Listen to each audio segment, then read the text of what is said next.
Krishna's first descriptions of a person who is transcendental to the modes of nature, which Arjuna is asking in the 54th verse. What are the symptoms of one who has this transcendental consciousness? So what first Krishna says, one who has given up all the desires which have arisen from mental concoction. Meaning, mental concoction means the mind imagines various desires to enjoy this material body and mind. So these are all concoctions because the mind is just fabricating things. Okay, I'll be happy like this. This thing will give me pleasure. This thing will give me pleasure. So it's just concocting all the time. The mind is practically when it's conditioned. Flashing memories. Hey, this was great. What about this? What about that? Hey, what about this idea? What about this in the future? What about this life? What about this fairy tale, that fairy tale, this imagination? The mind is just completely always going in this direction of contemplating, fabricating various ideas for sense objects, to enjoy sense objects. So one who has given that up, man or woman, whoever has given that up, and when they find satisfaction in the self alone, they are in transcendental consciousness. Finding satisfaction in the self is not just meaning that I meditate and find myself and I rejoice in knowing that I'm a soul, not the body. That happiness is only a little bit of happiness which we can taste as a soul. And it's not long term, because eventually one falls down from that platform and engages in material activities.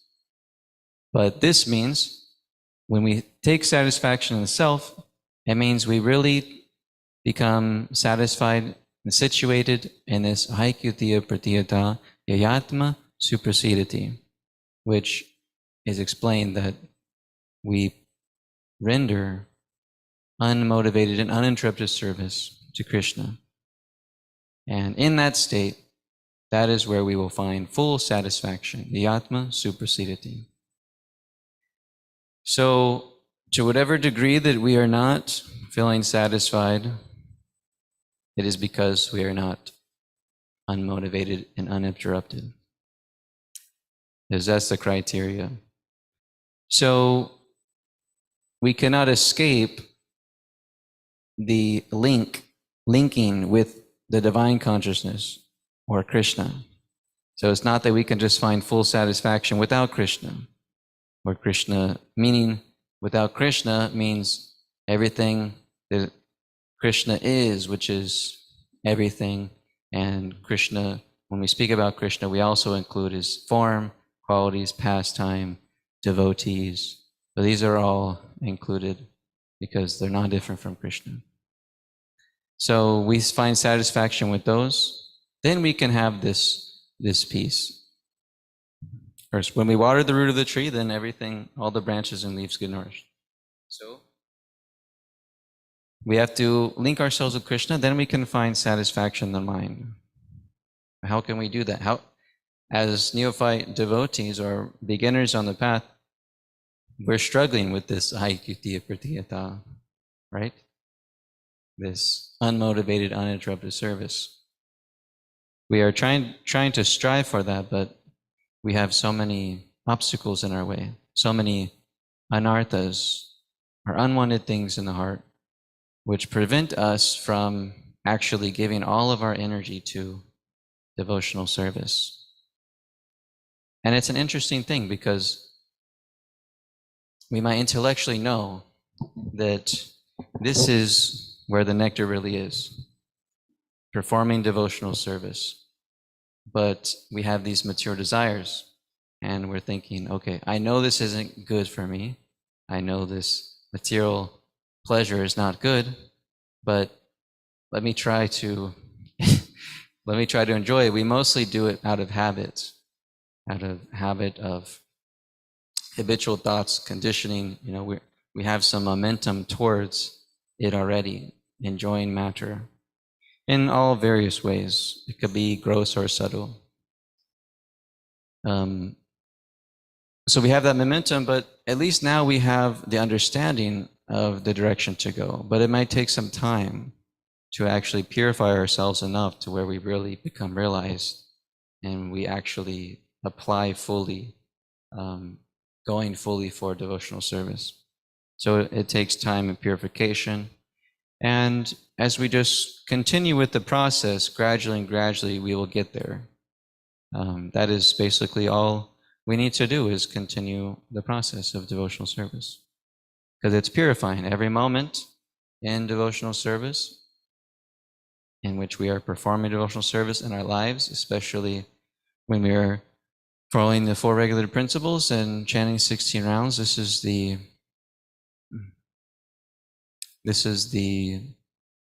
foundation of real spiritual life. So when we are doing that, then every day is purification. Of course, we'll be purified. It's a material world. This is the purpose of it, is to disturb us so that we ultimately turn towards Krishna. But as we perform devotional service, we chant 16 rounds, follow the 4 good principles. This is the standard of our society, and the instructions given by the disciplic succession, or the previous acharyas. And so then it's like we're on a fast track back to Godhead.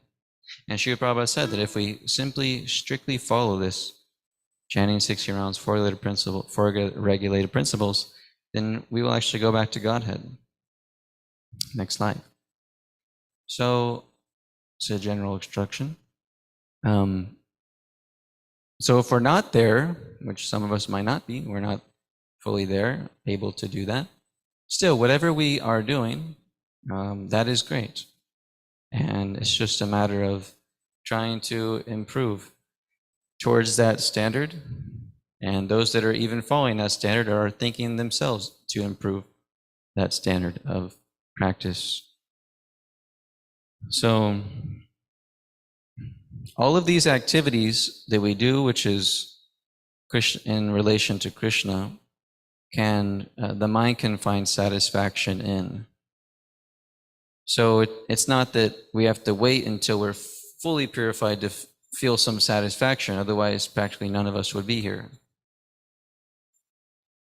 If there wasn't some happiness that we've gotten out of Krishna consciousness, there's just no way we would be here. At least there's no way we would be dancing and chanting in kirtan like we just were. There's no way we would be working so hard to prepare for this festival. We're doing all this out of love. Now, whatever, to whatever degree it really is love for Krishna, that is up to the individual's advancement in Krishna consciousness. But somehow or other, it is all being done out of love for Krishna. And, so there is some love there. So we can't just say that we have no love, Of course, we have that, a devotee has that mood that they don't have love for Krishna. But we know that great souls do, like Bhaktivinoda Thakur or Srila Prabhupada. They do have love for Krishna, but they're feeling that they don't.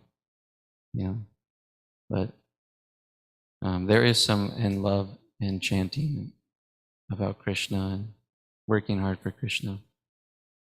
So there is some satisfaction which we get by even a neophyte performing devotional service, and that satisfaction, that freedom from anxieties, will actually keep one in Krishna consciousness.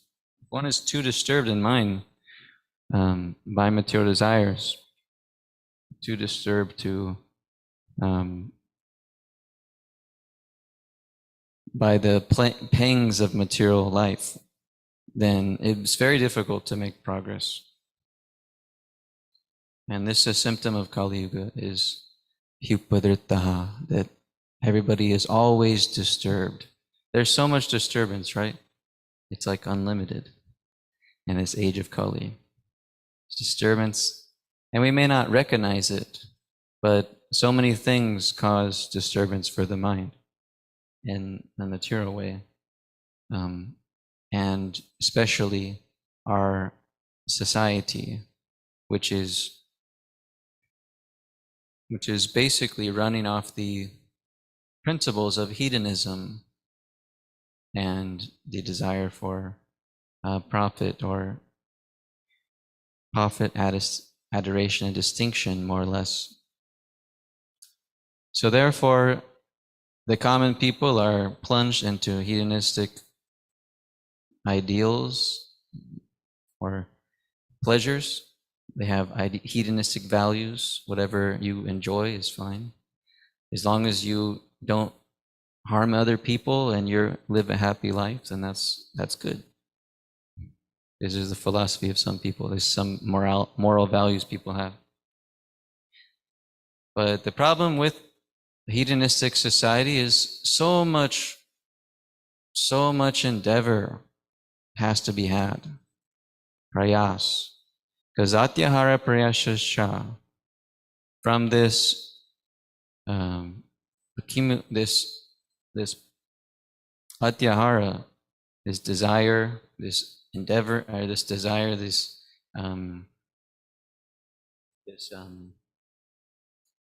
accumulation of things, then it causes over endeavor. So I was just thinking earlier today, sometimes my mind thinks, okay, what if I were to do this? What if I were to do that? And it's interesting because as soon as you have, a desire, like so much, as soon as you have a material desire, so much is involved in trying to accomplish that. And let's say, okay, in my position now, let's say I wanted to go back to school, right? And get a degree. Okay, I go back to school, get a degree. So what's involved in that is, okay, well, I have to, what might be involved in that? Okay, I got to apply to this school. Now I got to somehow find the credits that I had done before in California. Now I got to figure all that out. Now I apply to this school, got to apply for financial aid, and they're probably going to want some things to know about me too. Well, how do you live? What's your income? All these things. And then, okay, I got to go to class, so now I got to get a backpack. I got to get, utensils. I got to get all these things, the supplies for school, and then I might need some shoes. Got to get some shoes, and even to like maintain something like shoes, you want to keep them clean. You got to make sure you get some nice laces. You got to, wash them from time to time. So it's just like, it's a never-ending cycle. So many things that you need to endeavor for and maintain simply to enjoy, not necessarily enjoy the material world, but just be in contact with the material world in our society today and to engage in it. So not everybody can just live a life of full renunciation from society. So then people that aren't, then we feel the disturbance of our material society, right? Just like having a vehicle, there's so many things that go into that. You got to have some schedule maintenance. You got to make sure the car is clean. You got to follow all the street lights and street rules, so you don't wreck your car or scratch your car, whatever. You got to make sure that you are having some money so you can pay for the gas. So many things. It's like unlimited, complications and entanglements involved with simply having a car, which is the necessary, you could say, necessary transportation for today's society. So this is not actually the purpose of human life, is to have to endeavor so hard for basic necessities of life, which are available simply to the animals. We're supposed to focus our energy on self-realization and as much as possible. But we live in difficult times to do like that. And for those that can live a life of renunciation, it's very, very much wonderful. But for those that cannot, it also can be wonderful with this yukta vairagya, by utilizing all of our things that we have in service to Krishna, and whatever duties we have, doing it in a Krishna conscious way. So this means that we follow the orders of Guru, and then we can spiritualize our whole life. We can spiritualize our schooling, we can spiritualize our family, we can spiritualize our, eating, our sleeping, so many things. Spiritualize everything by following the Four Regular Principles, chanting 16 rounds, and living for the bare necessities of material things and serving Krishna in various capacities. So that householder who is working a job, to maintain their family, if they're following the process, they're following the principles of Bhakti Yoga, and that job becomes their spiritual activity because they're utilizing the fruits of it for things in relation to Krishna. So this is the practicalities of devotional service, is that whatever position you're in, you can practice and you can make advancement and you can go back to Godhead. And it's just a matter of how much we're able to. Of course, there's always more we can do, but for some reason or other, we have some sort of capacity for performing devotional service. And our capacity may be different from your friend's capacity, or your wife's capacity, or your husband's capacity, or your family member's capacity, if you're fortunate to have family members that are devotees. So your capacity may be different. Doesn't mean that it's not like you can't achieve the goal of devotional service but because you can't do as much service. But Krishna is actually looking for our love, our intention. So wherever we're at, if we can just give our love and attention, offer that to Krishna, then we don't have to worry, because Krishna will take care and he will help us. He will actually preserve what we have and carry what we lack. So we actually have to just accept where we are. So therefore, it is helpful to know, to introspect and see ourselves. What are some of the difficulties? We can even write it down. What are some of the difficulties that we go through in our life? Because if you spent some years and you're somewhat aware of it, of what's going on inside your mind, your body, then we'll see, okay, this thing's lingering around. So it's obviously something that is a consistent challenge that I have to face and overcome. And it's not going away. It hasn't gone away in 10 years or 20 years. So it's there. So it's logical to think, well, I'm probably going to deal with this for another 20 years. So we have to map out a plan how to deal with it. Of course, Bhakti Yoga, Krishna consciousness, is the solution to uproot it all. But we have to find out how to perform Krishna consciousness to uproot it. Let's say I have this difficulty with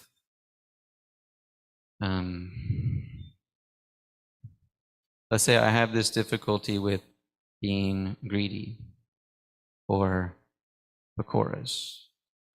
Does everybody have that problem? So we have this difficulty with being greedy for pakoras. We may not need as many pakoras. Um, so, but we may not be able to just stand there and be peaceful and I only get 2 pakoras. You might be thinking, like, I don't know if I'm going to make it another week in Krishna consciousness, but I don't get 10 pakoras this Sunday. So we might be there, you know. So you might have to adjust yourself. Okay, let me take only 5 pakoras this week, but this week, you know, like that. Some sort of gradual renunciation, somehow to keep the mind peaceful, but to still try to make some plan to work on some issue we're having, some challenge, some anartha. So this takes effort. It takes self-reflection, introspection. It takes inquiring from those that have overcome certain obstacles, like that are similar to ours, or just in general Krishna consciousness. Because more or less we're all dealing with the same issues. And all of it is arising, as we heard in these verses, from dhyayato, this dhyayan, this contemplation. It's the nature of the mind, contemplate, to think. The person, the sage, in Transcendental Consciousness, they just give out, just reject all these thoughts of enjoying the matter. Krishna says, hey, this interest or this enjoying matter, it's gonna be there because the body is there. The body, it takes pleasure from sense objects. You know, you touch a soft thing, it's pleasurable. It's whether you've been in the movement for 10 years, 20 years, 30 years, you touch, you know, in its own self, you do a material activity, you touch something soft, it's pleasurable. That sense object, that taste is going to be there. We have the material body. So, but he says that if you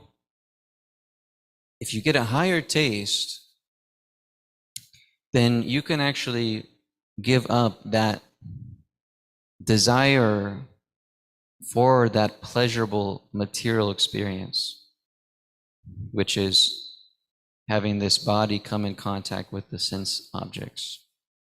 So if you're fixed in consciousness, then the thought may not even enter your mind to do this material activity or to grab this material pleasure.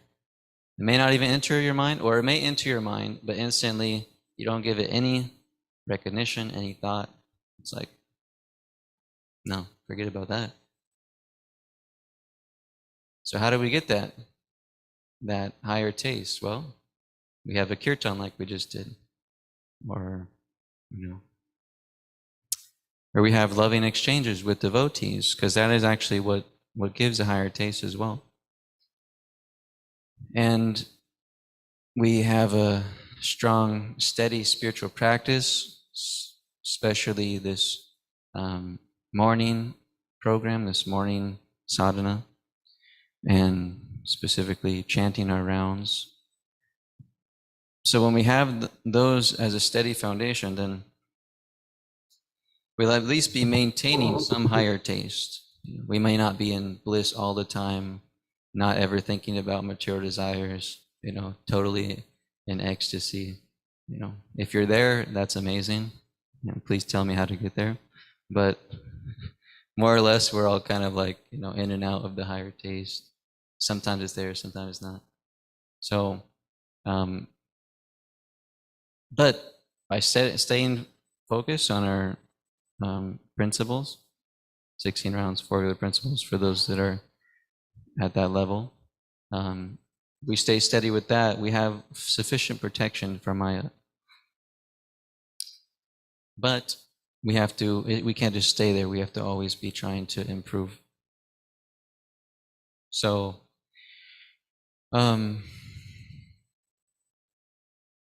if we give that up, then we can become very much lost. And we don't want to be lost to Krishna. We'll never be lost to Krishna because he's always there, but we can forget him. We can want to forget him. We can dismiss him like we did in so many previous lives. But spiritual life is like a razor's edge. And to really be completely in transcendental consciousness, it's a razor's edge. It is a fine line, And the material world will push and push and push and push until we get into that. That's the nature of this world. So some of us can take a longer time trying to enjoy matter, get kicked around by the material energy, and then, okay, fully Krishna. Or some can just go straight for it, straight for pure Krishna consciousness. So what my realization is that, I might be able to externally do things. I can chant, I can give a class, I can, serve the deities, I can dress them, I can cook, I can do things externally. But that's not enough. We have to have the blessings of the Vaishnavas. And simply by their blessings, even one favorable look can change a whole person's life. One favorable look by a pure devotee can change one person's life, can give them so much mercy of the Lord. So,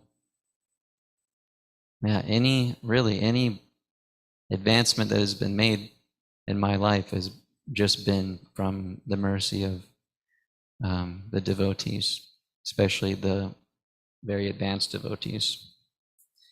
And whenever I feel lost of that connection, then Maya is very close. So it's really important. In our culture, elders, who needs them, right? I don't need these parents telling me what to do. We might learn after some time, like, oh yeah, what, when we become a parent, then we think like, yeah, my mom was, she was actually trying to do what's good for me, so then we may learn that way, or we may not even learn at all. So maybe we may learn, but yeah, she did it like that, but I'm gonna do it better for my kids. So we're not really grown up with this interest in hearing the wisdom of elders.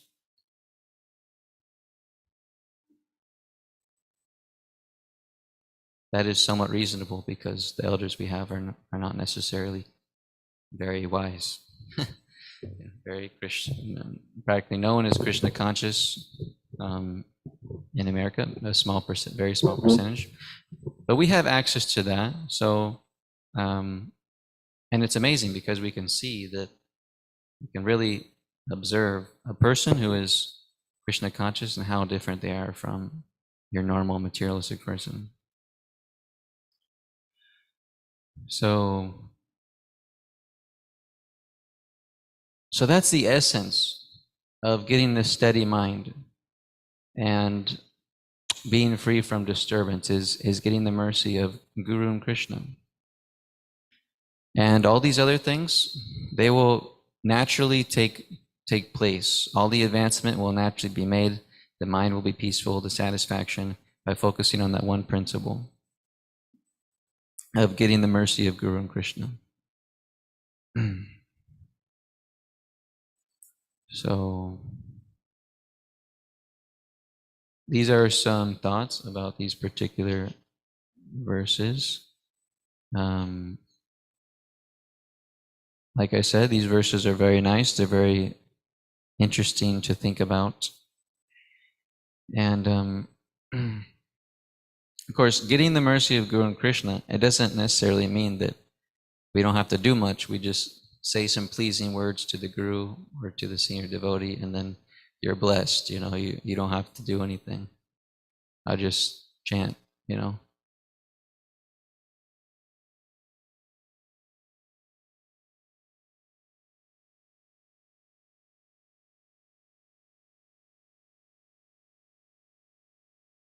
We have to actually, we have to make a lot of effort still on ourselves. But by that effort and the sincerity that we have to practice, and by their mercy, then great advancement can be made. So we have to endeavor and adjust ourselves, map out a plan. How do I deal with this? How do I deal with, we all have these: lust, anger, kama, krodha, moha, mada, matsarya, and I forget the sixth one. Lust, anger, greed, illusion, madness, and maybe envy, matsarya. Yeah. These 6 things, these are our enemies that we have to deal with. And those are manifested in so many different ways.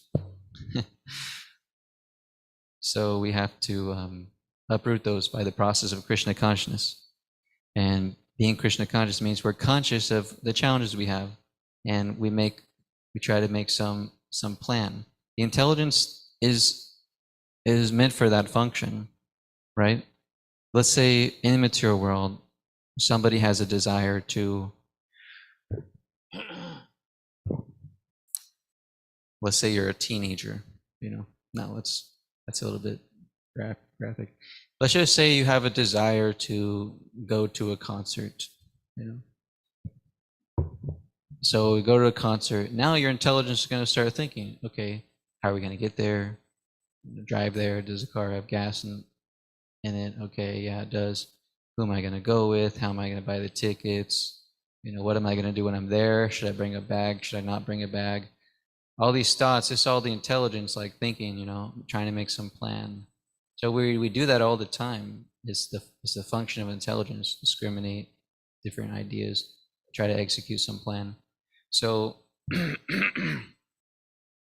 so if we do that much intellectual, energy and focus on going to a concert, which is some trivial experience, how much more should we be using that energy and function for solving our issues that we have, solving our challenges that we face in devotional service? We should be spending like so much more energy on that than going to a concert. Now, let's say we're going to the concert to distribute books for Krishna.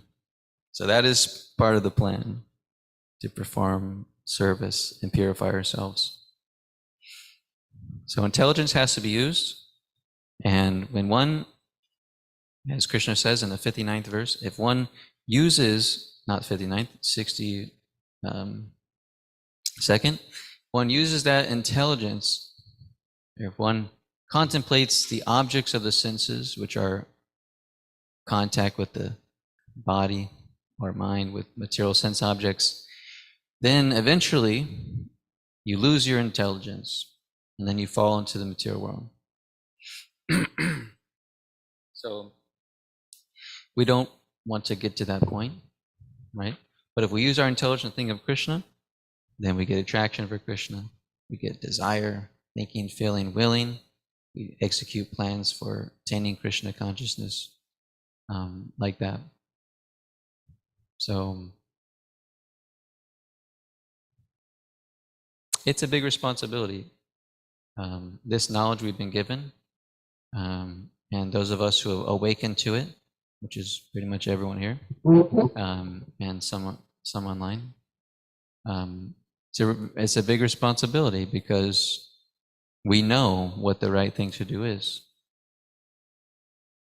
And we know that if I don't do the right thing, then I'm going to suffer like I did. And I'm going to cause other people to suffer too. And eventually, I got to come back around and do the right thing. Whether it's this life, next life, 5 lives from now. So it's a great responsibility to ourself, to our what the self really wants, which it may not be so clear, but Shastra says that the self really wants just this connection with Krishna, this love, reawaken this love, because we hear in the 3rd chapter, which we'll read in maybe 2 days, or no, few classes from now, that this lust that we have, this desire to enjoy the material world is simply love for Krishna, which has been mixed or is being filtered through the mode of passion. It's come in contact with the material mode of passion, and now it's become this intense enemy instead of the most wonderful experience that we could have, which is this love for Krishna. So that is what the self really is hankering for. But we are seeking that in the material world, mostly because of this conditioned mind we have. That is at least the great obstacle to overcome. And of course, we have the intelligence, and false ego is, having these conceptions of the self. But the mind is what is how we operate in the world. We go for this desire, we contemplate, we think, So we have to find those things which attract us about Krishna consciousness and engage in those activities so the mind can be absorbed and nourished by real activity, activity of our real nature. And then our mind will be peaceful once our mind is absorbed in Krishna consciousness. So that is simply the root of the problem, is we're not absorbed enough in Krishna consciousness, and we have to try to get more and more absorbed in Krishna consciousness. Okay, are there any comments or questions? Yes, Bhakta Avatar's hand was raised first. We'll try to be a little short. The first text we read was talking about being not drawn away from happiness and distress and being steady-minded. So I was just wondering about when we go out for books or preaching, and some days it's really good and we get really happy, and some days it's a little bit more of a struggle and we get a little bit defeated. So how to remain a sage of steady mind? Mm-hmm. Well, the mind may not feel so steady, right? So, and then we have to get into the mode of duty. This is my duty to do this. And that requires some discipline, some conviction that got to do this. And there's no loss in devotional service, that's the thing, but we're actually so conditioned, especially here in our culture, that we're so conditioned for results. Give me results. I want results now. Give me your money. Let me give you this book. But that may not be the best thing for the person at that moment, or that may not be what they're able to do. But later on, they'll be ready for that. But that may not be the right thing to do. So for them at the moment, and that might not be the, for us, for them, might not be the right thing for us, for them to do, right? It's to give us more money to feed our false ego. Yes, I got $100 today. I did it. It was me. So, yeah, it is difficult because the mind is so attached to fruitive results, but we have to just get in this mode of duty. And I know it's very difficult, especially in the service of distributing books, but I've seen like senior distributors, and they have this mood like, this is my service, my duty, it's my contribution to Krishna. And they might get like, I've seen somebody go 2 hours distribution, person after person, get nothing, no books out, and just with the same determination, just go to this person, try to give him a book. No. Okay. Boom, instantly go to the next person, try to give him a book. No. 2 hours. And I was just like, this is amazing, because 2 people say no to me, my mind is thinking, I'm going home. So to get to that point, it requires a lot of staunch conviction that this is my duty to Krishna, my service, so I have to do it at all costs, no matter what happens, no matter what the result is. So therefore, hearing is very important, because then our mind has something to chew on when we're going through so many difficulties, like let's say people are saying no to us, or there's not a lot of people out or whatever. But then we might hear some story how there were instances like that too, where there was like no one on the streets, but then somebody had like a very amazing day because they stayed in the right consciousness, or they really met that one person who was like really ready for Krishna consciousness, and they happened to be there, they happened to stick it out. And we see that time and time again with this Sankirtan. Actually, the time which we met Magadari Prabhu was a time like that. We were having a rough time sharing literatures with students, and one devotee decided to stick it out longer out there, and he overcame. He met Magadari, and all of a sudden, he's here for Haribo! here for many years. So we're very conditioned. So hearing is very helpful, and then getting into this motive of staunch conviction. I must do my service. Because if we don't get into that mode, then it's very difficult to cooperate in the society, because if one is very whimsical, then it's difficult to engage such a person in devotional service. And Krishna is looking for our steadfastness in devotional service. He's looking for for you to cross the finish line and go through the whole race, versus like stop, quit the race, because it was cold outside, just give up. Of course, there's adjustments we can make for our health and things like that. But I'm just saying that we want to learn how to become reliable servants of Krishna and his devotees, and get into this point where we're steady, because that is what is really going to carry you through the years of devotional services, is getting into this mode of being steady, committed to Krishna consciousness, and being reliable.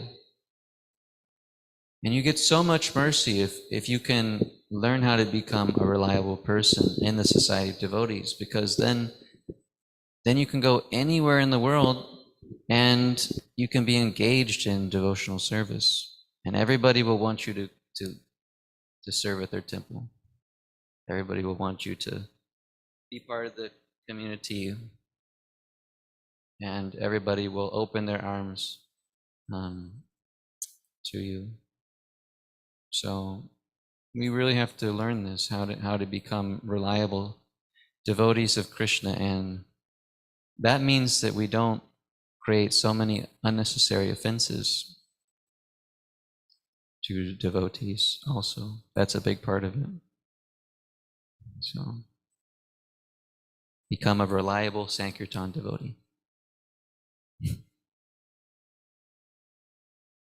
So, okay, Gio, could we answer your, can we talk after? Okay. Thank you very much, everybody, for becoming reliable servants of this mission we have here. It's so nice to, you can really feel the atmosphere is like ecstatic because everybody's involved in preparing for this festival. So many people are becoming more involved than they were. And this is why festivals are so nice, is because everybody becomes more engaged. And we all have this one mission to make some nice contribution for Krishna and for the guests that come to enjoy and experience spiritual life. So I thank everybody very much for all their efforts, and I appreciate everybody's effort, little or small, little or big, because it's all contributing to the whole thing, the whole production we're going to have. So thank you very much. Srimad Bhagavad Gita ki jai, Srila Prabhupada ki jai, Gaur Premanande Hari Hari Bol.